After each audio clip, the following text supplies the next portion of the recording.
Hello everyone. Today I am here to discuss the poem Chaitanya. This poem is written by Arun Kolatkar. Indian English poetry is remarkable in the sense that it gives us the perspectives of various cultural aspects of our country. So it has stood out both during pre-independence period as well as post-independence period. So the poem Chaitanya, that is written by Arun Kolatkar, it also tells us the Indian beliefs, it may be superstitions. And Arun Kolatkar, who is a Marathi poet and he is from Kolhapur, he has been a leading literary voice of his generation. And his poetry has now obtained the canonical status in the Indian English poetry. So the selected poems of Kolatkar, they are taken from his poetry collection that is entitled Jejuri. So the present poem Chaitanya, this is also an extract from his poetry collection Jejuri. So Jejuri is a collection of 31 poems and is the first poetry book to win the Commonwealth Prize. So we will discuss what is Jejuri. So Jejuri is a place of pilgrimage near Pune, Maharashtra, and it is known for the temple of Lord Khandoba located on a hill. Khandoba, who is a local god of the temple, especially worshipped by a community called the Dhangar community. These people, they are associated with cattle herding and fall under the economically backward classes. Khandoba is a manifestation of Lord Shiva who is worshipped in Maharashtra. So as the Maratha community is associated with the fighters in the Kshatriya clan, so Lord Khandoba is the god of sword fighting. He is a warrior riding a horse with a sword as his weapon. So the poems that are taken from his poetry collection Jejuri, they describe to us a journey to the temple of Khandoba. So when we take a closer reading and analysis of the poems, we can see that Kolatkar is satirical about several elements of the pilgrimage and religion. And he also throws light on those areas of our society where religion has become a business. His poems also focus on people for whom religion is the way to earn easy and fast money, because of whom religion is getting isolated to rich and poor they are losing its chance to have at least a single sight of the God. You must have encountered this scene that whenever you go to a famous temple, you can see that the people who give big offerings or who give grand offerings, they are permitted to enter in the main part of the temple.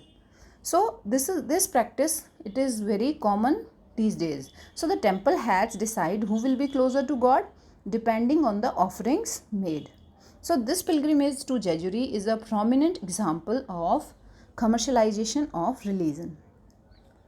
So the concern of the poet is this issues of commercialization of religion in our society. A pilgrimage to Jejuri is a local Maharashtrian event which is very representative in nature, and it may occur in any part of the country.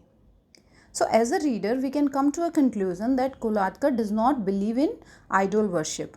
He is against any kind of superstition, and hence we can see this collection of poetry as a satire on religion as well as the hypocrisy in the temple. So if we go through the poem Chaitanya, this is a very small poem.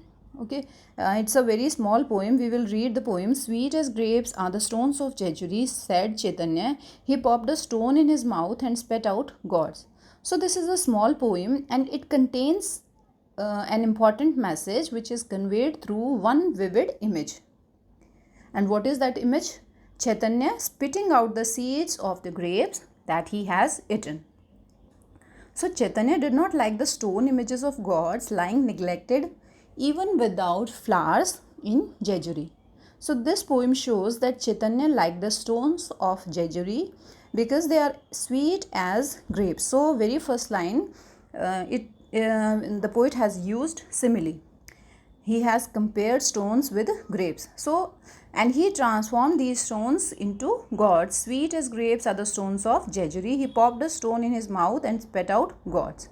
So the image seems to be blasphemous, but what it implies is the god making ability of Chaitanya. So he had the capacity to turn stones into gods. If we see eating and spitting out, first he is eating and then he is spitting. So these both suggest a supernatural, if irrelevant, so we can say it's a supernatural attitude to this otherwise miraculous transfiguration. So he is first eating the stones and then he is spitting. What he is spitting? He is spitting out God. So it's a miraculous transfiguration. So the implication is this. Implication, of course, is that the belief in gods is quite absurd. So the poet in this small poem has beautifully described the voidness in the rituals and pretentious beliefs, and it is targeted very beautifully in this poem. So the poet seems to believe in the concept of God and the sanctity associated with it.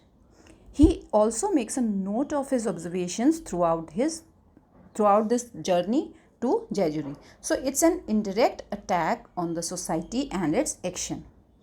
How beautifully he has attacked the commercialization of religion and the superstition. I hope you all have got the poem. Thank you.